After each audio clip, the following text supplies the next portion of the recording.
ఇది నా పాండురంగడి స్థానం. పాండురంగడి స్థానంలో మీరెందుకు కూర్చున్నారు?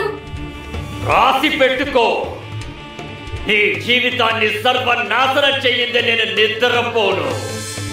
సకుని నీ కోడల్ని చేసుకుని తెచ్చి నా కాళ్ళ దగ్గర పడే వదలను.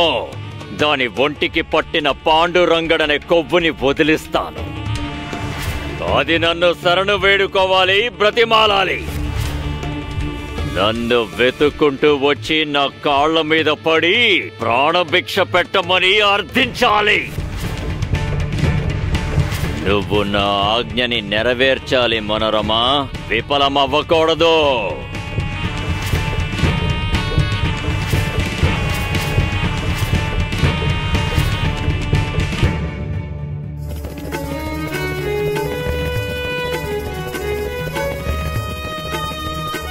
పెద్దమ్మగారు, మీరు బాధపడకండి.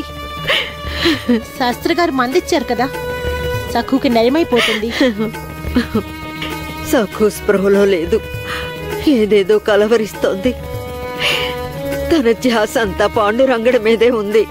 ఒకవేళ సఖు ఇప్పుడు స్పృహలోకి వస్తే తన పాండురంగడి కోసం వెతుకుతుంది. కానీ మనం పాండురంగడిని ఎక్కడి నుంచి తీసుకురాగలం? పాండురంగడి విగ్రహం కనిపించకపోతే తను అపస్మారక స్థితిలోకి వెళ్ళిపోతుంది.